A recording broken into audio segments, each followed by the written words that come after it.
is already my second shower and my second change of clothes for the day, and I'm not doing that. We can do that in the fall, you know, or in January when it's nice and cold. We'll be really happy to get the torch out at that point in time. So I build bamboo bicycles. I've been doing this for a couple of years now, and here in Norfolk. This is what a bamboo bicycle looks like on the inside. I'm not going to spend too much time talking about bamboo bikes because Atsuko's asked me to talk about using bamboo to build garden arbors and fences and trellises and that sort of thing.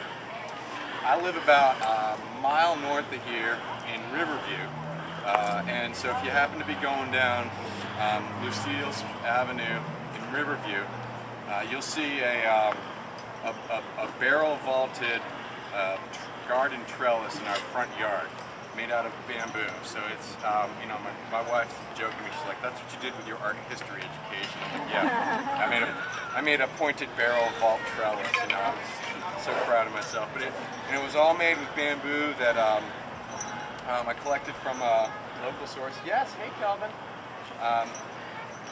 Yeah, okay. So, I'll be showing you today how I did that technique, which is pretty much how you see what Atsuko had done there.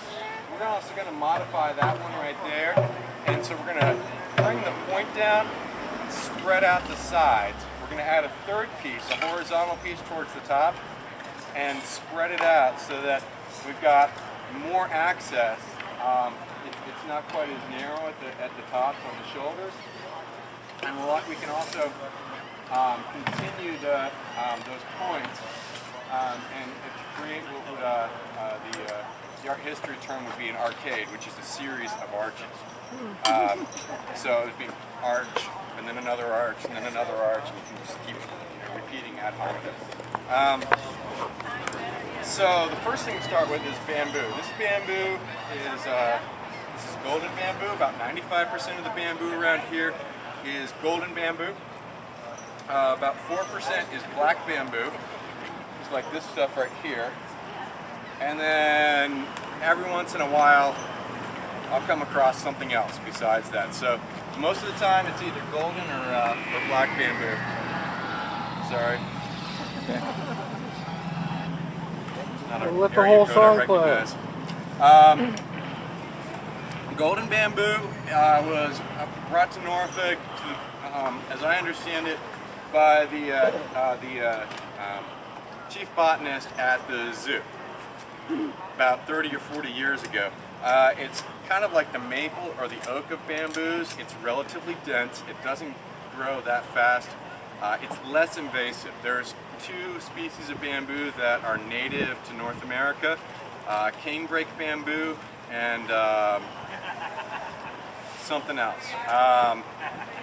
But neither one of them is really good for construction purposes because they tend to go relatively fast, but they're not all that strong. They snap easily.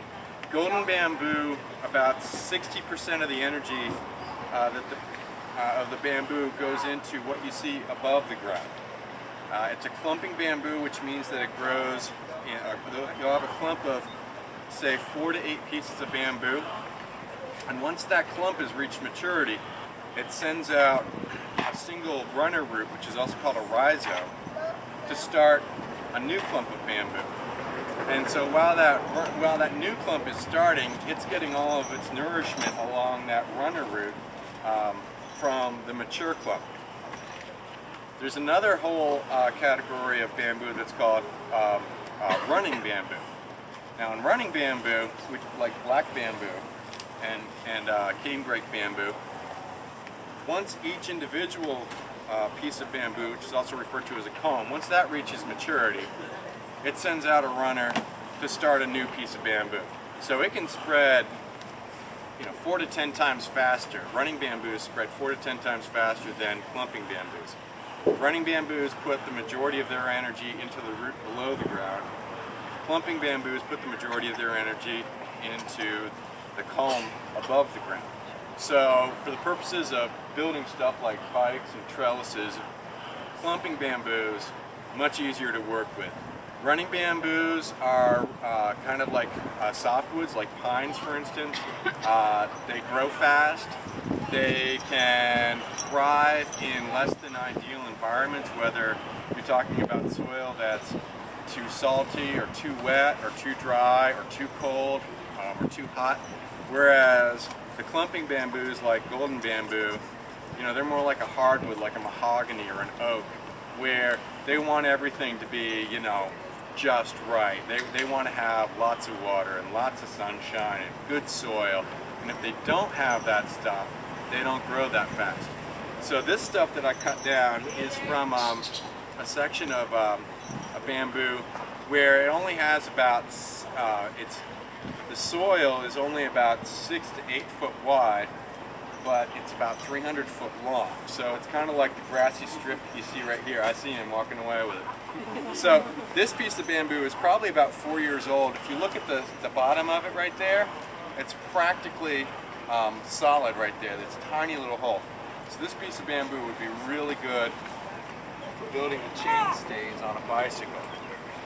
The thick stuff like this, the thicker the bamboo is, you have to have a really mature stand in order to be able to support that, and a lot of soil. Whereas when you get to a narrow strip of land, you're going to get lots of thin bamboo like this. If you have a big, broad, uninterrupted patch of land, then you'll get the really big bamboo. Bamboo has a lifespan of about 4 to 8 years, each individual one.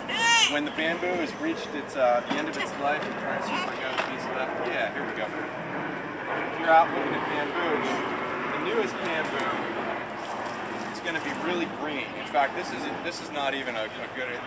The bamboo that just started growing this year is going to be super, super green. And with golden bamboo, these ridges right here will be white for the first year. And if you cut that bamboo and you try to build something with it, it'll just go, because it doesn't have any stiffness. As the bamboo gets older, it starts to get brittle. So if you wait for the bamboo to actually fall over on you, it's just like that. And it's really, really, you can just crack that. So the bamboo will start to die off from the top down. It'll start to lose its leaves, so you can see, and this is just so brittle. So this bamboo is probably about 4 or 5 years old. But then if we took like this piece right here, which is still nice and green on the top, and you tried to snap it, it doesn't want to snap, it just wants to bend. So that's the older the bamboo gets, the more brittle it gets. So that's something to keep in mind when you're looking at bamboo and you're thinking about building something. If it's already yellow and dry, and it's got black spots on it, that's great for compost, but it's not great for construction. So in terms of building this stuff, what we're going to do today is I'm going to use some of these pieces here. We're going to trim them up and add that a third horizontal piece, bring that shoulder down. Thank you. And then if you're interested in working with this and doing a little bit, I'll wrap up the presentation portion in about 10 more minutes. And then anyone who wants to work, we can work with all the bamboo that I brought today, and then just finish it up and you can learn what you want. I'm going to go through some of the tools of the trade so you can kind of see what I use to get stuff done. First off, we've got this is a pull saw, Japanese style pull saws. You can find them just about any hardware store now. Traditional American saws, the teeth are set so they cut when you push, which is, there's a lot, you'll meet a lot of old carpenters like Joe over there, who's probably like, I can't stand pull saws, they're terrible. Japanese love them, and partially I think that's because they work with a lot more bamboo. So with a pull saw, thank you, Calvin, good job.